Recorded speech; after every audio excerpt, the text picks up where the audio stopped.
Hey folks, Colin here from Something's Recording, and today I want to show you how to use high pass and low pass filters when it comes to mixing bass guitar.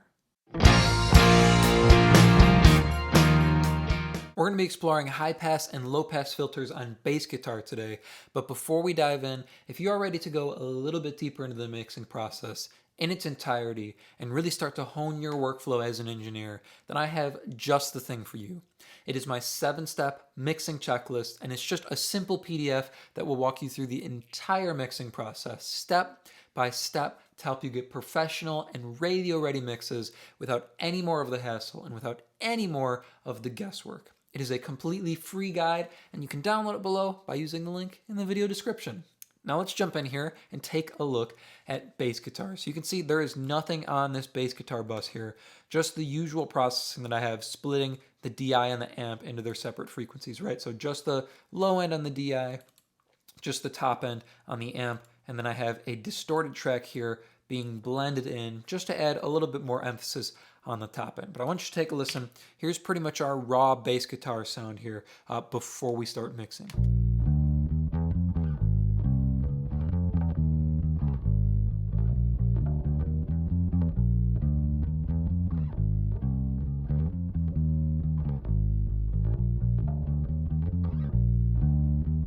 So it's a good bass tone. It doesn't have a lot of top end to it though. It doesn't have a lot of bite to it, even though we've mixed in this distorted track. And our low end's a little bit uneven. So we're gonna use our filters and then some peaks at those filters to kind of even things out here. But before we throw the EQ on, I'm just going to put a compressor before everything, just so we're working with a more even signal. Sometimes a trick to getting your bass to sit nicely in the mix is doing any kind of low end boost or stuff like that after compression here. So let's get our compressor set.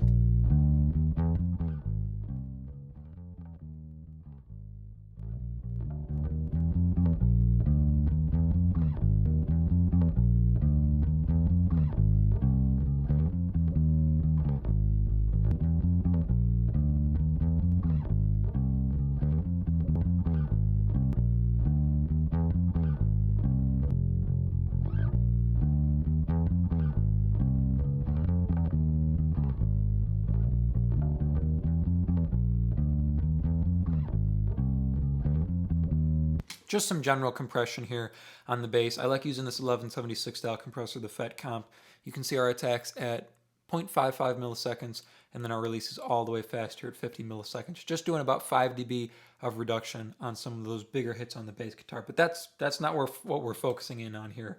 Let me pull in the EQ, and let's start getting to work here with our filters for this bass guitar. We're going to start with our high pass filter, and then we're going to do our low pass filter here, okay? And then we're going to talk about emphasizing those areas where we rolled off. So let's get our high pass filter set on the bass guitar.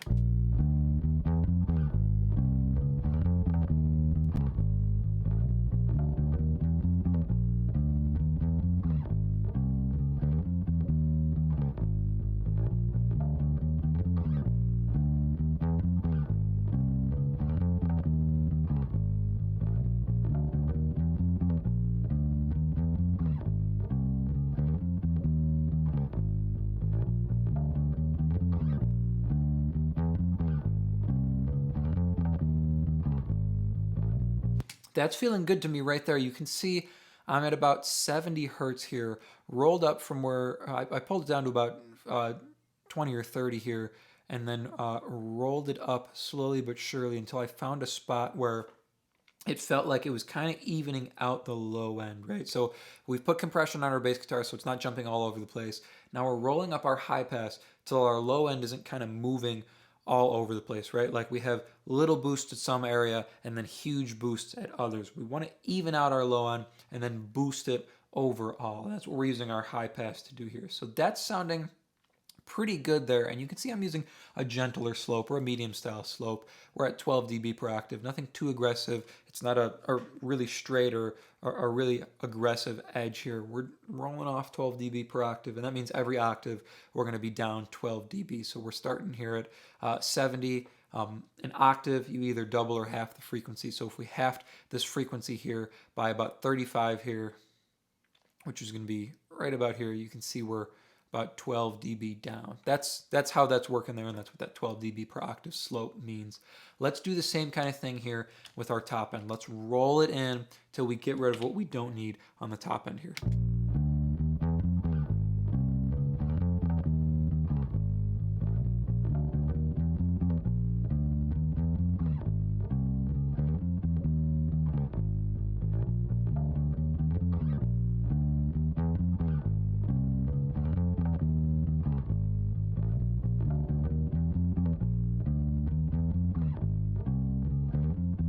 Sound's not changing too much there on the top end. You can obviously, it changed more on the low end because we rolled off some of that sub area. Here it's kind of like we're going up until where we're starting to get top end on the bass guitar, because I want to emphasize this area here in a second. So I don't want to roll off too much of that top end sound because we don't have a lot there to begin with. I'm just putting this in right at the edge of our sound here, so when we boost, we don't get any noise exaggeration on the top end here. So let me A/B just our two filters here. So this is just a high pass and the low pass filter at 70 hertz and then at 5K here.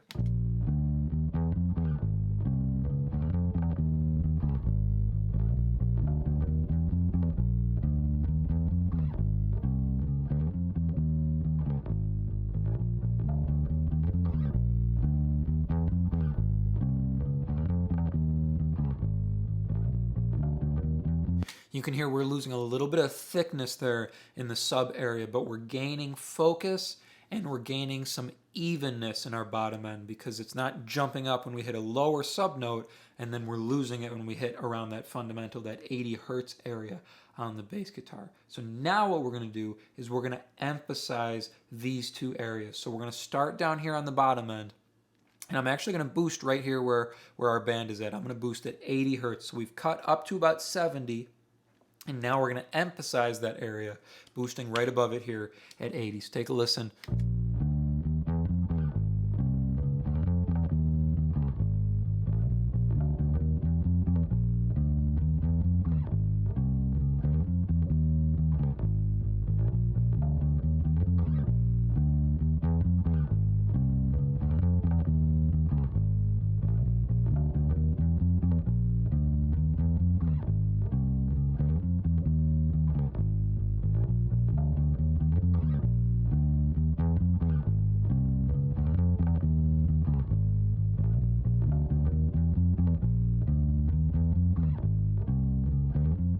Hear how thick and beautiful and blooming our low end gets now because we've rolled off everything we don't need in that sub area below, 40 and 50 there.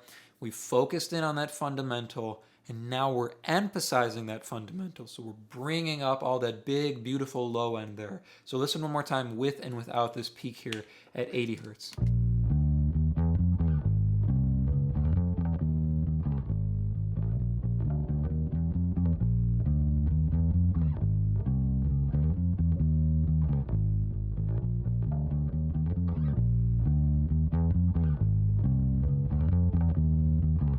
Our low end gets really rich and it gets really nice and solid down there. It's not bouncing around a lot because we've gained that focus from our high pass, and then we're just bringing up and emphasizing that area. Let's jump up top here. Let's do the same thing up top now. So we've rolled off up to about 5K. Let's go right below it, maybe like 3 or 4K here, and let's emphasize this area now.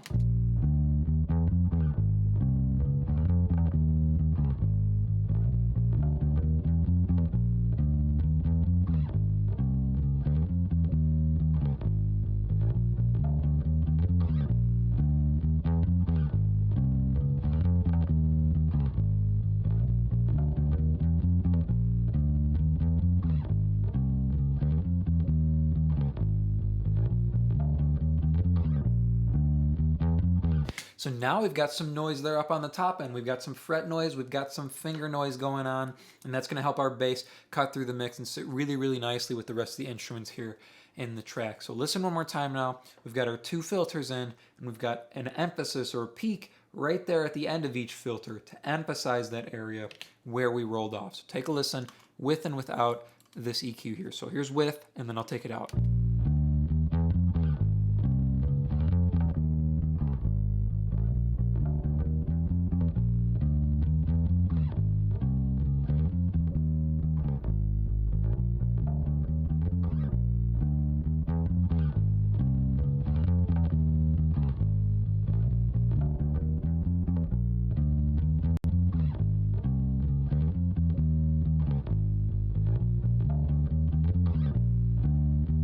Hear how focused our bass guitar is? We've rolled off everything we don't need on each end of the spectrum, and then we've emphasized the important areas to help our bass be present, to be big in the mix, but also to cut through and be heard so you can discern what notes they're playing. So final test here, let's throw it inside the mix here, and we'll A-B this one EQ here. So 4 moves, right? 2 filters, and 2 boosts, 2 peaks right at the end of the filters there. So here's without, and then I'll kick it in, you can hear the difference. Look through any window, yeah, any time of day. See the drivers on the road, running down the heavy load. Where do they go? Look through any window, yeah, any time of day. See the drivers on the road, running down the heavy load. Where do they go? Look through any window, yeah, any time of day. See the drivers on the road.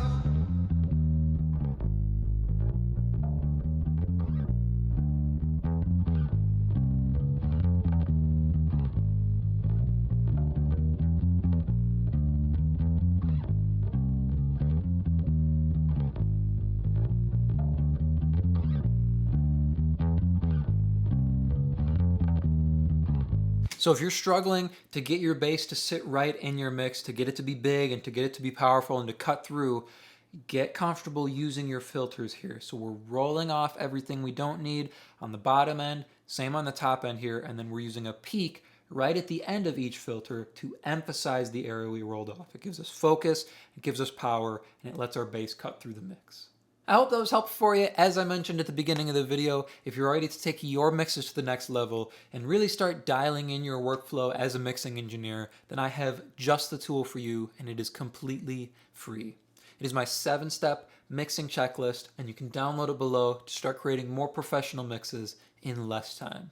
Thank you so much for watching today, and I will see you in the next video.